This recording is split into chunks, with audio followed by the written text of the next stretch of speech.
the sun, here comes the sun, and I say it's alright. Little darling, it's been a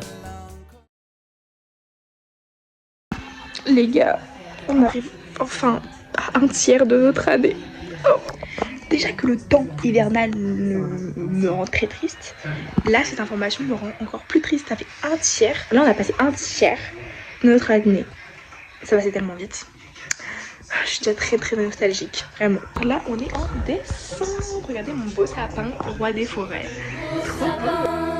Roi des forêts, que j'aime ta verdure. Quand par l'hiver, bois et guérets sont dépouillés de leurs attraits.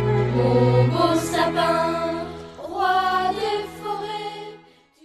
On a aussi refait la déco de mon appartement en piquant le canapé à mon petit bout de cousin. Avouez que c'est pas trop beau comme ça, c'était vraiment beaucoup plus cocooning et tout. Là c'est notre petite table, la petite télé et mon petit bébé d'amour. Salut les gars, j'espère que vous allez bien. Moi ça va très bien. Là je suis encore posée dans mon lit en train de travailler. J'ai l'impression que je ne fais que ça en fait dans ma vie. Il faudrait peut-être changer d'objectif. Que j'ai posté aussi très en retard. Et je trouve que ça contrebalançait énormément avec le vlog d'avant où j'étais littéralement hyper triste. Et là, là je vais mieux. Donc c'est pas parce que j'ai pas beaucoup filmé que là je ne vais pas bien. C'est que justement là je suis en train d'aller vers quelque chose qui me convient mieux. Où je me mets pas du tout la pression. Je suis en mode zen dans le sens... les petits trucs que je faisais mais que je remarquais pas avant, maintenant je m'en rends compte et je suis fière de ce que je fais, même si avant, enfin, je sous-estimais énormément ce que je faisais. C'est-à-dire, je me suis ouvert à plein de monde cette semaine, j'ai fait plein de belles rencontres. Genre, littéralement, les nouvelles rencontres ne se comptent même pas sur les 10 doigts d'une main. Genre, j'ai rencontré énormément de personnes et en fait, ça m'a fait tellement bien de m'ouvrir aux autres parce que j'ai une personnalité introvertie. Ça veut pas dire que je suis timide, etc. parce que je peux être très à l'aise dans une conversation, mais je suis une personne qui va se reposer en étant seule ou avec quelques personnes qui recherchent, on va dire, mes batteries, mais pas du tout dans un groupe. J'aime pas forcément le groupe en soi, un groupe où il y a beaucoup de gens qui parlent, etc., où les relations sont peut-être moins authentiques parce que je vais pas me sentir à l'aise, je vais pas me sentir à ma place et ma personnalité va plus s'effacer. Mais là pour le coup j'ai rencontré plein de gens où ça s'est super bien passé. Et en quelque sorte, là je me sens bien. Aller vers les gens, leur parler, apprendre à les connaître et en fait me dire, en fait, ce que je pensais qui était insurmontable pour moi, je le fais. Genre même avec des gens dans le bus, je parle, genre... Je suis la seule du bus les gars, je vous jure, je parle avec des gens dans le bus. Hier je me suis tapé une conversation avec une dame, mais très gentille. Elle était roumaine. On a parlé français mais elle avait un petit accent, etc. Donc je sais pas comment elle a commencé à venir me parler en disant ah ils sont bien vos écouteurs et tout. Au début je pensais qu'elle voulait me les voler. Donc j'étais un peu réticente et tout. Puis après on a grave commencé à parler et tout. Elle me parlait de son enfant. Parce que du coup elle est en train d'apprendre le français. Enfin ça fait très longtemps qu'elle apprend le français mais elle est toujours en train d'apprendre et tout. Elle me dit là je lis des œuvres, etc. On a parlé de livres et tout qu'elle pourrait lire.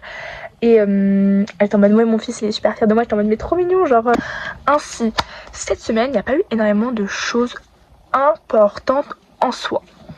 J'ai eu de grands événements, j'ai mangé avec une nouvelle copine que c'est pas ma copine avant mais je suis devenue copine avec elle finalement. Je vous dis que cette semaine il y a eu énormément de changements. J'ai mangé avec elle mercredi mais j'ai pas filmé parce que maintenant j'ai un peu on va dire des réticences pour filmer des personnes même si ce sont mes amis parce que voilà, je voulais dire que je faisais un peu attention maintenant à qui je filmais dans mes vlogs. Évidemment, je demande toujours l'autorisation à quelqu'un pour le filmer. Elle m'a dit que ça la dérange pas que je filme, mais que je monte pas sa tête. Et c'est tout à fait normal, je respecte ça. Mais même moi, je vais faire un peu plus attention à qui je filme parce que du coup, je me suis retrouvée dans une situation où j'ai dû remonter tous mes vlogs. Parce que une personne qui était dans mon entourage avec qui je ne parle plus a décidé de ne plus vouloir avoir son image dans les vlogs, ce que je peux totalement comprendre. Après je trouve ça dommage dans le sens où moi j'ai fait ça dans le but de filmer mon année terminale, tout en mode le plus honnête, le plus transparent possible, et quand je le regarde dans un an je dis ah ouais putain en fait c'était bien l'année terminale. Après les vlogs, je sais qu'il n'y a pas une énorme, enfin j'ai pas une énorme autorité, enfin j'ai même que ma mère qui me regarde énormément, qui me soutient, et d'ailleurs je t'aime maman. Et enfin voilà, c'est plus un recueil de souvenirs, même si ces personnes ne fait plus partie de ma vie actuellement. Ça ne veut pas dire que je renie tout ce qui s'est passé entre nous, voilà, parce que c'est des moments que je regarderai plus tard avec beaucoup de nostalgie. Maintenant j'ai dû effacer tous les rushs de dans mes vlogs où cette personne apparaissait, donc bon, ça m'a fait beaucoup de travail, donc ça m'a pris énormément de temps aussi pour... C'est parti? Oui. C'est prêt, je m'en vais. Non, c'est toi qui fais. Ok, je commence.